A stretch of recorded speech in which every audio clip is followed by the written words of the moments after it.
Oke, nah pertanyaannya justru bagaimana dengan hati ini? Jadi pandemi ini adalah suatu kejadian yang luar biasa. Kejadian yang tidak bisa kita prediksi, kejadian yang bahkan tidak bisa kita jelaskan. Saya ulangi lagi ya. Jadi pandemi ini tuh kejadian yang sangat sulit dijelaskan. Bahkan kita sama sekali nggak tahu siapa yang sakit, seperti apa yang sakit, yang menularkan tuh seperti apa, gimana cara menularkannya, ciri-cirinya seperti apa, gimana cara sembuhnya, itu benar-benar sesuatu yang sulit banget untuk bisa dideteksi. Kita bingung banget gimana caranya untuk tahu, dan akhirnya secara psikologis ini tuh artinya kita berada pada sebuah kondisi di mana kita mengalami sebuah ketidakpastian alias uncertainty ya, ketidakpastian. Kalau kita berada dalam ketidakpastian, dalam psikologi itu otomatis dibilang sesuatu yang paling tidak diinginkan.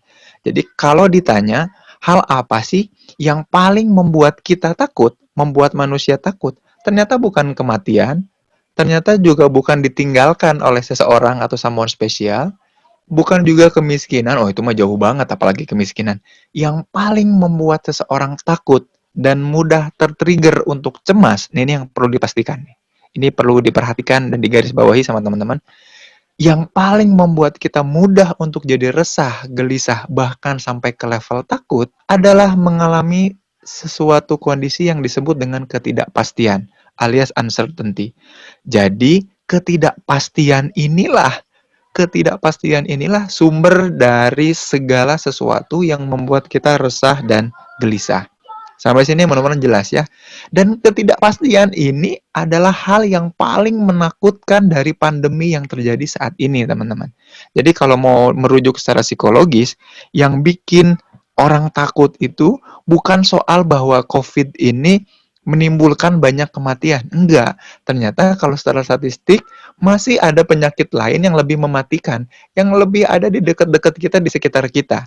Kayak misalkan demam berdarah, kan katanya gitu ya, sakit jantung, atau stroke. Cuman, penyakit lain yang lebih mematikan ini, itu lebih bisa kita prediksi sumbernya. Kita bisa tahu gejalanya seperti apa, dan kita tahu obatnya apa, teman-teman. Jadi, nggak terlalu menakutkan secara psikologis buat kita. Secara medis, iya lebih menakutkan, tapi secara psikologis nggak menakutkan. Jadi kalau ditanya binatang apa yang paling membuat manusia mati, yang paling mematikan, jawabannya kan nyamuk. Tapi kan enak, kita tahu bahwa, oh ada nyamuk, menyebabkan kita bisa sakit. Maka kita pasang obat nyamuk, ya kita pukul pakai raket nyamuk. Tapi lucu juga ya, nyamuk malah dikasih obat ya, makin kuat ya. Nyamuknya jadi makin sehat karena dikasih obat. Tapi kan itu bisa diprediksi dan gejalanya ada. Katakanlah demam berdarah, ada demamnya dulu, panasnya dulu, dan tidak menular gitu. Nah ini yang menarik, ada sebuah pandemi yang terjadinya bukan cuma di kita, tapi global, di seluruh dunia. Tapi masalahnya itu ya bukan cuma sekedar adanya pandemi aja, tapi membuat kita nggak bisa menjelaskan, yaitu kita kembali masuk ke ketidakpastian. Uncertainty inilah yang menggoyang hati kita, teman-teman. Saya garis bawahi lagi, uncertainty inilah. Jadi yang paling menakutkan, yang paling bikin gelisah dari pandemi ini, bukanlah tentang penyakitnya, tapi karena uncertainty-nya, karena ketidakpastian. Setiap hal yang tidak pasti akan membuat kita mudah tertrigger, terstimulus untuk cemas dan tegang. Teman-teman tiba-tiba di chat seseorang laki-laki nanya, "Hai, apa kabar?" Kita nggak tahu itu pengen apa, maksudnya apa, ada ketidakpastian, bikin kita resah dan gelisah. Yang laki-laki ngechat cewek, nanya sesuatu terus tiba-tiba responnya berbeda. Ini maksudnya apa? Ada ketidakpastian lagi, resah dan gelisah.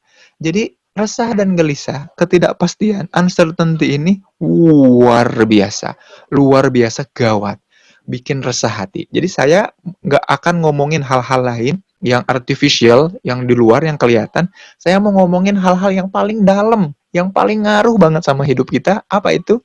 Ketidakpastian yang menyebabkan hati-hati kita berada pada kerisauan dan kegalauan. Nah, apa yang terjadi selama pandemi ini, saya akan cerita lewat sebuah storytelling ya. Jadi ada seorang perempuan, Saya pakai nama siapa ya? Biar bagus ya. Raisa aja kali ya.